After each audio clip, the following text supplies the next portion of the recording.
Hi guys, we're going to make marshmallow fondant today. So in a microwave safe bowl, I have half a bag of 16-ounce mini marshmallows, so it's just half the bag, and 2 tablespoons of water. I am going to grease my counter up. Grease it really well.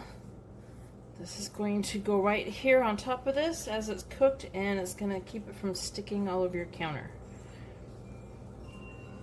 I got a 2-pound bag of powdered sugar, and I put half of that bag, so 1 pound, into a bowl, and I'm going to set that aside. Now obviously you could double all this recipe and make twice the amount if you wanted to.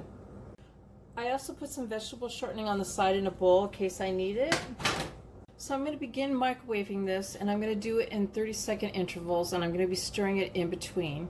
And I'm going to do this until it's melted.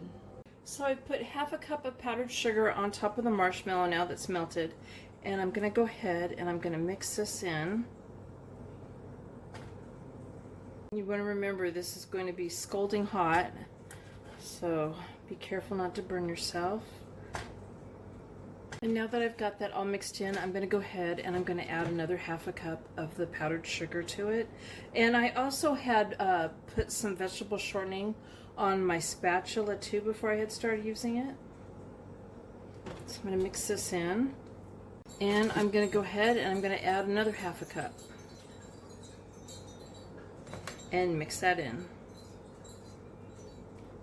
And I'm going to add one more in and stir it in before I put it on the counter. So altogether, that's 2 cups of powdered sugar. Okay, so this is where it gets messy. We're going to dump the powdered sugar mix, the marshmallow mix, onto the grease counter. And I'm going to try to get as much of it out of this bowl as I can. Like I said, you could double this amount. I'm making this to decorate cupcakes. This will keep in the refrigerator. And I'll explain to you when I'm done how to store it in the refrigerator and how long it'll keep for. Right now I'm going to grease my hands. I will be greasing my hands very well with the vegetable shortening, and maybe even up my arm just a little bit.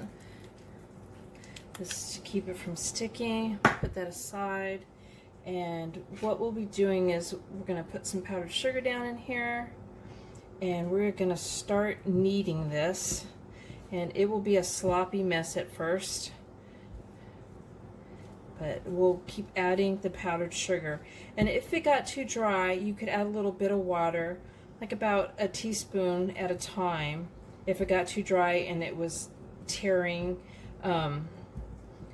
But right now it's not too dry, and like I said, it's going to be a sticky mess. It's going to stick all over the place here, so we'll just keep adding powdered sugar to it and mixing it around. As it becomes more I guess less sticky, we will start kneading it more. It's kind of hard to knead at this point. We want it smooth and nice and elasticity. I know I didn't say that last word right, but I think you know what I mean. Now you can see it's getting a lot better now. I still don't have it exactly where I want it.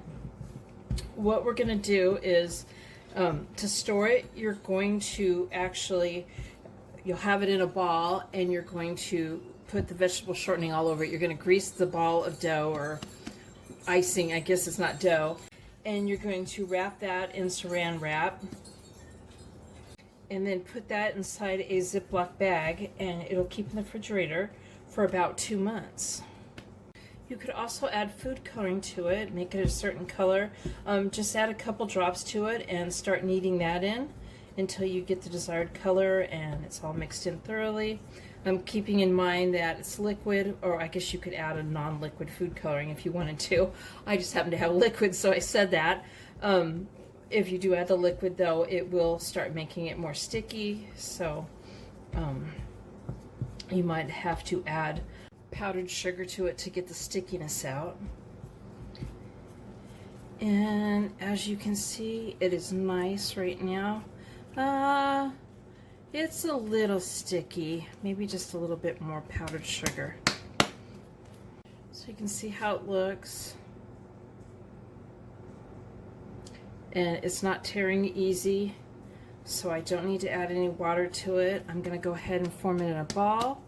I'm going to put some vegetable oil on top of it, wrap it in saran wrap, put it in a Ziploc bag, get the air out, and put it in the refrigerator and use it when I'm ready. So there's the marshmallow fondant. I hope you guys liked the video. Please give it a thumbs up and subscribe to my channel, and thank you guys for watching. Bye.